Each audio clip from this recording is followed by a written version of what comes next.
Well, this is my welding rig. Wanted to show you. It's the Lincoln Ranger 8 in the back here, and the back of a 97 Nissan hardbody with a 2.4 liter. Good little work truck. Squatting right now a little bit. I got air shocks and they put a little more air in them, so but have them. So this is just what I have. I want to keep it chained up. It's got 2 screws in it right now. I just need to put, I drilled a hole for a bolt, and I just need to put another, well, 2 bolts is what I need to put in here at least, and maybe something on the other side instead of self-tapping screws, but it'll all be bolted down here pretty soon. Machine, I've just run it for a while. Let's see, 388, you can see that.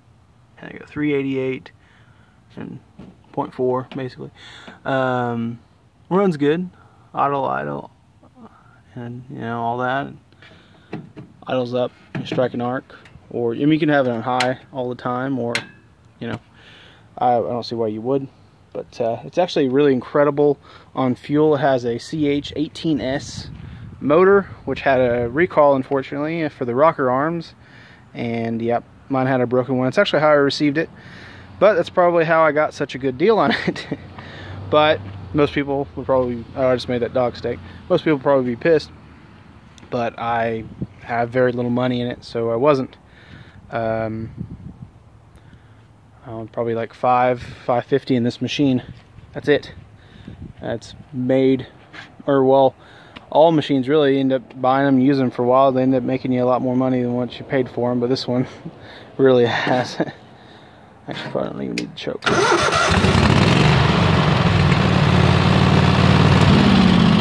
Anyway, leads are a super important part of your machine and your rig, and I did a lot of thinking before I went to this arrangement, and it's really important, you know, what you choose and this and that.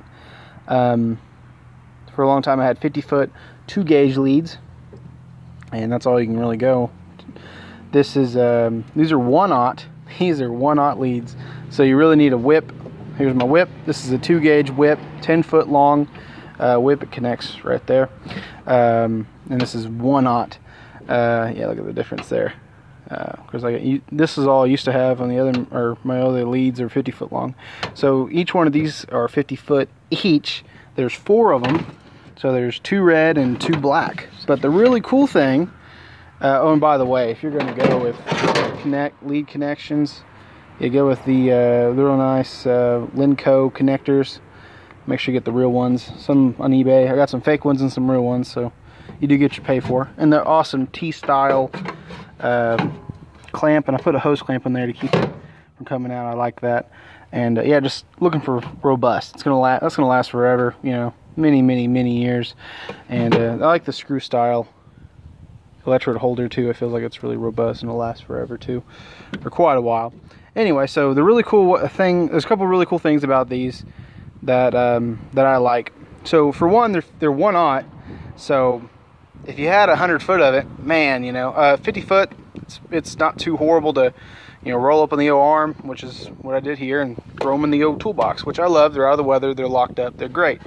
I've had many arrangements on trailers and stuff where you have them on the trailer, which and is cool, but sometimes, you know, it's kind of a hassle getting it chained and stuff and this and that. Plus they're in the elements and they're begging to be stolen, because each one of these is $100. So it's $400, and I probably have at least another, of course this is $15, and then of course all the connectors. I probably have another $100 in connections. So I have $500. I have as much in the leads as I do in the machine probably. So there's $1,000 right there, which is cheap really. But anyway, so there's a couple cool things. Like I said, you can just string them up with your arm, and you can, you know, roll them out, and if you need more, you can grab the other 50-foot section, and then there you go. And here's the really cool thing. So since they have the connectors on them, and of course you probably saw the connections on the machine itself, which they're incredible. I love those. That's awesome. Instead of just having lugs and they're hooked up all the time, you have those. Really cool. Anyway, especially if you do it like me and you have them in sections. So here's the really cool thing. So I actually did some welding on a dock, and yeah, 100 foot wasn't going to get me there, but 150 foot did. What I did was I had just this 50-foot ground hooked up from the machine to the dock, or actually the the walkway, and then I took the other 50-foot black or negative run, so I had 150-foot positive and 50-foot negative. Worked great, and I wouldn't have been able to do it without it, and I wouldn't have got paid either. So here's some more stuff I carry. Here's my nice Jackson safety. There's another Nissan over there, and the family car. Drop my jacket here. We got this Lincoln jacket. I have another one in here that matches this beanie here. What's it? BSX. Okay. Yeah, see, it's right there. You can see it. Yeah, some of that. I got, a through ratchet set. Oh my gosh, I love this through ratchet set. It is incredible. If you've never seen one, here you go. And a lot of people have it. Oh, isn't that the coolest thing? So here's your, so that, it doesn't matter, say you have a bolt this long or 10 feet long, doesn't matter, and there's a nut in the bottom of it, guess what? You can get to it. Isn't that the coolest thing? It's awesome. I love my through ratchet set. Got it for Christmas one year from the father-in-law. It is incredible. Also have a cheap drill bit set. Oh, there's some extra lenses. Another cool thing I do is I keep in here is an extra lens, like an extra just dark number 10 shade lens. And actually I'm gonna put that in the cab. That shouldn't be in the toolbox. And that lens will fit in here just in case this fails for whatever reason, which I love this hood, by the way. It has a grinding mode and a regular auto darkening mode and different shades. It's really great. But anyway, if it fails, I can just use that. 3 grinders. These porter cable grinders are pretty cool. Of course, I added this cord and this cord, but they have this key in the handle here. Really nice. One for cutting, one for grinding, and the DeWalt here has the metal. That one needs to be replaced, but the metal wheel for cleaning paint and stuff off. Then I have a Ryobi drill here, which I also have a hammer drill, and I have masonry bits, but why carry it with me if I don't need it, right? As far as rods go, it's kind of an important question and thing. Always keep a fire extinguisher. Just do it. Okay, rods are super. There's a big old pipe wrench in there. Oh, there's also a 100-foot. I forgot to mention the 100-foot 12-gauge extension cord. It actually has a 3-prong end on it. Get over there. Yeah, there it is. So you can have all 3 grinders plugged in at once. Then right there is a 20-foot cord. I think it's 14 gauge. So decent duty. Okay. This is just bits and stuff. Some grinding wheels, flapper wheel, more grinding wheels, crowbar. Okay, here we go on the rods. Super important. We have 1/8. This is 10 pounds of 1/8 6011.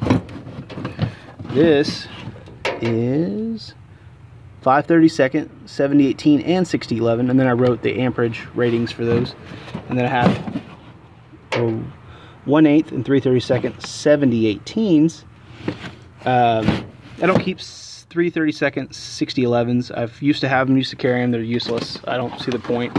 I can do with 1/8 what I can do with the 3/32. So, and on thin stuff, we have a TIG rod there. Thin stuff, we have a 6013. So you can go DC negative at like yes, 40 to 80 amps. You can 50 amps, 40 amps, and DC negative. You could weld some pretty thin stuff with it.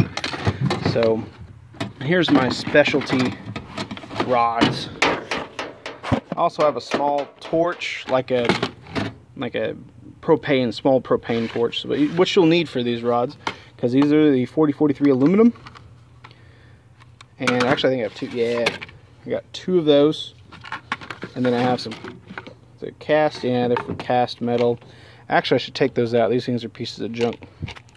I'm going to do that now. I actually have a vise that broke that's cast, and I fixed it with a 7018. 7018s work for cast.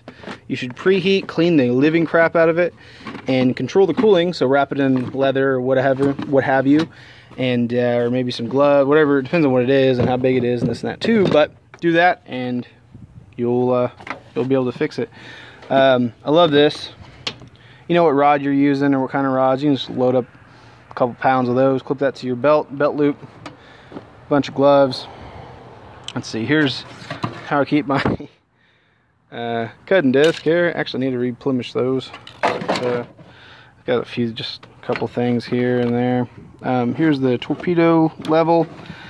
And I love the bag. You just grab the bag. The whole point of mobile welding is you're mobile, right? You grab the bag, you're gonna go to whatever it is you're working on. There's some sleeves for welding, and that's it. You know, you go to it. It's the whole point. So having the bag and not just having tools just sitting in here, you know what I mean, loose. So yeah, we have. Oh, I have another. Let's see. Here's a C-clamp. Here's some vice grips. I have another pair of vice grips, another pair of C-clamps, and I have an extra female one of these. Electrical tape and the cool magnets. Oh, I love the chip and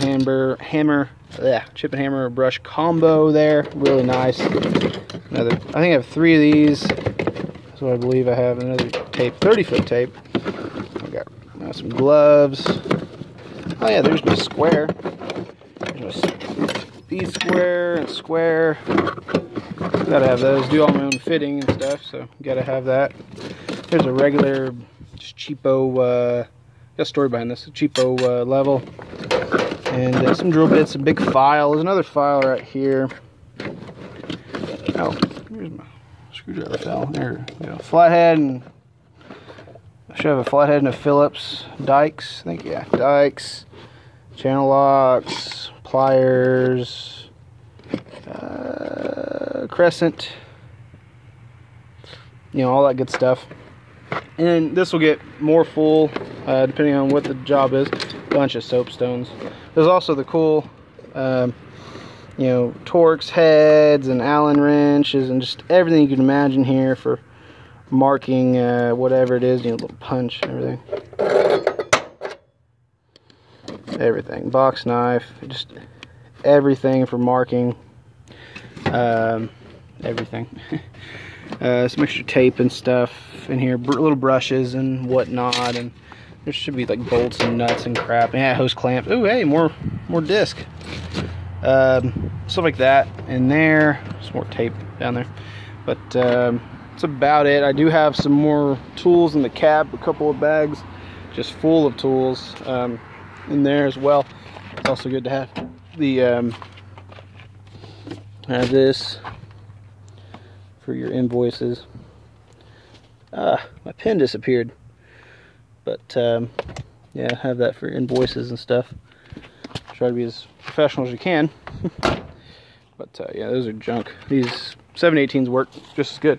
There's a couple of little things here for the mobile welding that I use. Here's my vise, or here's my stand that I made for my vise. Yeah, like I said, I had to repair it. I broke it like the day I got it, but it's got paint and crap, but it works. So here's another cool thing I made. I actually own 3 pipe stands, but I made a table. Also got some other welders here, and I got a bottle doing some scratch start TIG. But here's my cool table that I made. It's 2 quarter inch pieces. I did some edge joints around to because my first one warped, which made sense, and just made that to go in there. And I have the head. Say it's over, I don't know. Then I have 2 more pipe stands back here. A bunch of junk, right? Anyway, so I have 3 pipe stands, and I have this cool table attachment. And I have that cool vise that I make. But like I said, the whole point of being mobile is being mobile, right? You don't want to show up to a job site and you have your vices mounted to your freaking truck. That's great. But if you could take a vise with you, now granted you can't put a 40-foot long piece of metal on this. Oh, those need to go back. I was doing some stuff today. So, but yeah.